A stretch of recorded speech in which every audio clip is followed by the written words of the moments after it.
तो बच्चों आज आइए हम लोग जानेंगे त्रिभुज के प्रकार के बारे में। त्रिभुज को हम दो तरह से उसके प्रकार बना सकते हैं। पहला एक है कोण के आधार पर और दूसरा है भुजा के आधार पर। तो कोण आप सबको मालूम ही है। तो आइए आज देखते हैं हम कोण के आधार पर त्रिभुज का कितने भागों में बांट सकते हैं। पहला एक यहाँ पे त्रिभुज बना हुआ है ना। ये त्रिभुज हमने यहाँ बनाया हुआ है, ठीक है। इसके हमने कोण देखने हैं। अब ये वाला इसका का खा और गा त्रिभुज में कोण बताइए कौन कौन सा है। कोण का कौन सा है? न्यून कोण। और कोण खा? न्यून कोण। कोण गा? न्यून कोण। तो आपने देखा कि जिस त्रिभुज के सारे कोण न्यून कोण होते हैं, जैसे हमारे पास ये त्रिभुज है, इसके सारे कोण न्यून कोण है। ये कोण भी न्यून कोण है, ये कोण भी न्यून कोण है और ये भी न्यून कोण है।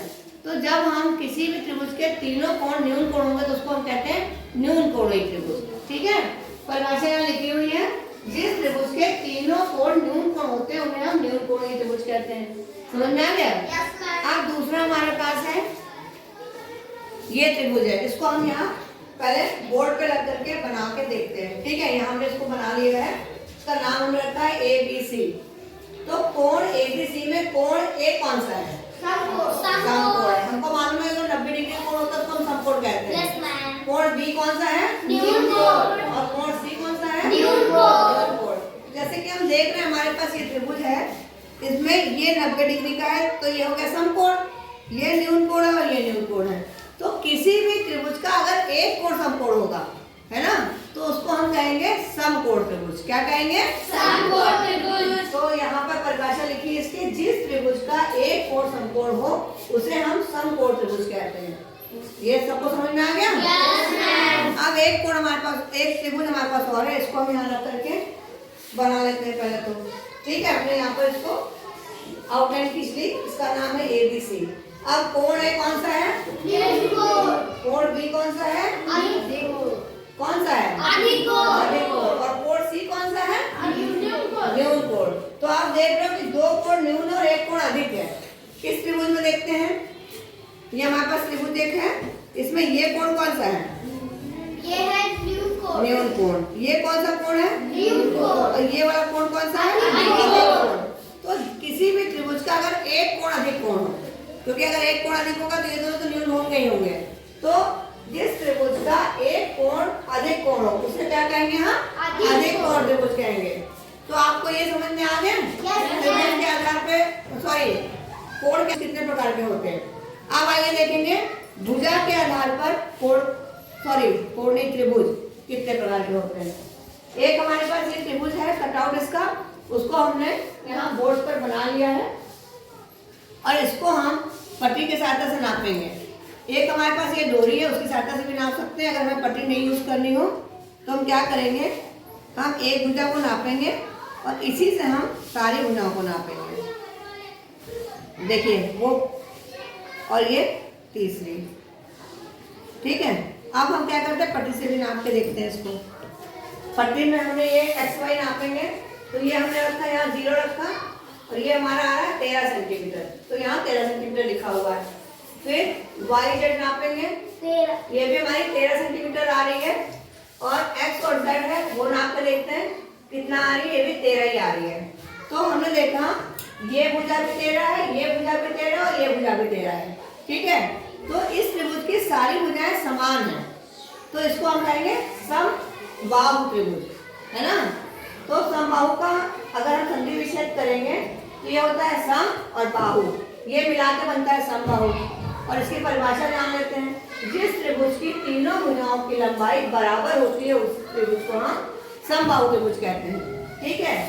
यानी कि अच्छा, इसका मतलब क्या होता है? सम मतलब होता है समान और बाहु मतलब होता है भुजा। यानी जिस त्रिभुज की तीनों भुजाएं बराबर होती है उसको समबाहु कहते हैं और इसका मतलब होगा समान भुजाओं वाला, ठीक है। तो समबाहु को समझ में आ गया? समबाहु मतलब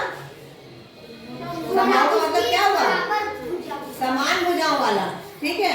उसके बाद हम बात करेंगे समद्विबाहु की। तो ये हमारे पास है, इसको हम जो है बोर्ड पर रख के बनाएंगे और इसके बाद इसको हम नाप के देखते हैं, ठीक है। तो हम इसको ये वाला ये यहाँ रख के नापेंगे और उसके बाद जो है हमें बताते हैं। तो इसको हम क्या करेंगे, नापेंगे इधर, ये हमारा हो जाएगा, ये हमारा 5, ठीक है। इसको नापेंगे, ये हमारा आ रहा है 13 सेंटीमीटर और ये हमारा आ रहा है 13 सेंटीमीटर। तो हमने देखा कि इस त्रिभुज की दो भुजाओं की लंबाई बराबर है और एक भुजा की लंबाई अलग है, ठीक है। तो जिस त्रिभुज की दो भुजाएं बराबर हो उस त्रिभुज को हम समद्विबाहु त्रिभुज कहते हैं। समद्विबाहु मतलब होता है सम मतलब समान, द्वि मतलब होता है दो, बाहु मतलब भुजा, यानी कि समान रूप से बराबर वाली दो भुजाओं वाला। तो समद्विबाहु वाले में क्या होगा, कितनी भुजाएं बराबर होंगी, दो भुजाएं बराबर होंगी। जिस त्रिभुज की दो भुजाएं बराबर होंगी उसको हम कहते हैं समद्विबाहु। और इसको हम इससे भी नाप के दे सकते हैं डोरी से। ये भुजा हम नापेंगे, क्या ये दोनों भुजाएं बराबर हैं, एक ये नापा, जितनी नाप है क्या यही नाप इसकी है यहाँ पर, इसको भी नाप के देख लेते हैं, है बराबर। तो ये क्या, कौन सा त्रिभुज हो गया, समद्विबाहु, ठीक है। और ये वाला कौन सा हो गया, समबाहु हो गया। अब तीसरा है विषमबाहु। इसको भी हम यहाँ पर चित्र बना लेते हैं, उसके बाद नाप लेते हैं, ठीक है। तो इसको जब हम पट्टी से नापते हैं तो ये हमारा आता है, नीचे वाला आ रहा है हमारा 23 सेंटीमीटर, ये आ रहा है 10 सेंटीमीटर और ये आ रहा है हमारा 18 सेंटीमीटर, ये भुजा, ठीक है। तो आपने देखा तीनों भुजाओं के नाप अलग अलग है, ये 23 है, ये 10 है, ये 18 है। तो जिस त्रिभुज की तीनों भुजाओं की लंबाई अलग अलग हो उसे हम क्या कहेंगे, विषमबाहु कहेंगे। क्या कहेंगे, विषमबाहु। विषमबाहु को अगर हम संधिविच्छेद करेंगे तो विषम का मतलब होता है असमान और बाहु मतलब भुजाओं वाला, ठीक है। तो असमान मतलब होता है अलग अलग, जिनकी लंबाई अलग अलग होती है। तो हमें तीन तरह के मिले त्रिभुज, भुजाओं के आधार पे है, कौन कौन से तीन है, समबाहु, ठीक है। और कोण के आधार पे कौन कौन से है, अधिक कोण। तो आपको त्रिभुज के प्रकार समझ में आ गए, ओके, थैंक यू।